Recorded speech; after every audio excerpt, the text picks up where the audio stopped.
4 чэрвеня 2022 года у вёсцы Фашчаўка суседняга Шклоўскага района аднавілася рэлігійнае жыццё. У гэты дзень у вёсцы была асвечана каталіцкая каплічка. Дата гэтая дакладна важная для мясцовага краязнаўства.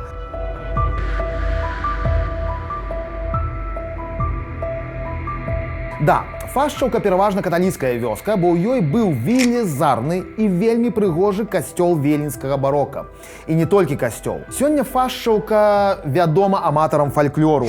Яна больш асацыюецца з фразай «фашчаўскі ёлуп», а стварылі і касцёл, і таго самага ёлупа аршанскія езуіты. Сама вёска вядома пад назвай Чэрніца яшчэ з 1604 года. Належала яна каралю. То есть, як і Орша, яна была дзяржаўнай. У 1612 годзе Фашчаўку і некалькі суседніх вёсак перадаюць аршанскім езуітам. І з таго часу вёска зажыла цалкам новым жыццём. Так, у 1754 годзе сканчаецца будаўніцтва таго самага велізарнага касцёла. У касцёл манахі прывозяць цудатворную ікону Маці Божай, а для алтара яны прывезлі частку мошчаў святога Сімпліцыяна. Пагаворваюць, што нават кавалак крыжа, на якім быў распяты Христос. А цяпер пра фашчаўскага ёлупа.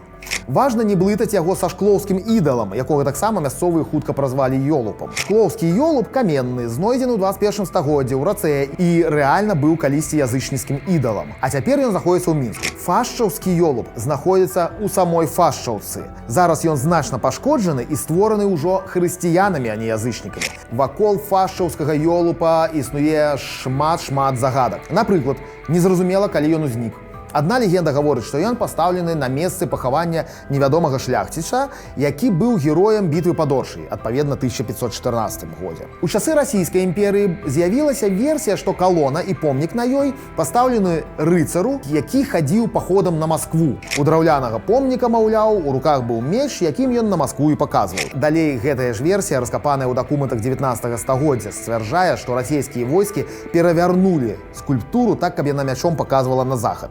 І яшчэ адна версія гаворыць, што пасля паўстання 1830-31 гадоў каталікі чакалі рэпрэсію, таму вырашылі схаваць свае святыні. Яны ўзялі мошчы Сімпліцыяна, ўзялі тую легендарную частку святога крыжа, закапалі іх у зямлю і, каб не забыць, дзе закапалі, пабудавалі вось гэтага фашчаўскага ёлупа. Ну і, адпаведна, скульптура ёлупа — гэта і ёсць святы Сімпліцыян. Па гэтай жа легендзе цэглу для калоны везлі аж з Варшавы, а потым ад Шклова да Фашчаўкі паставілі людзей у шэрэнгу і людзі перадавалі цэглу з рук у рукі.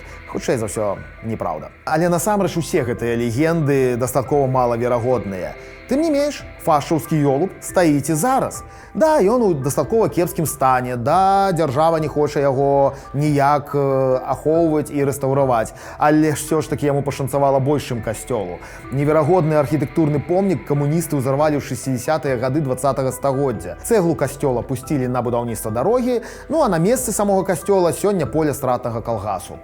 З'яўленне капліцы ў вёсцы не толькі аднавіла рэлігійнае жыццё мясцовых, але і дае надзею, што можа быць праз шмат гадоў, можа быць не адразу, можа нават не пры нашым жыцці, але будзе адрамантавана і калона з ёлупам, і сам касцёл.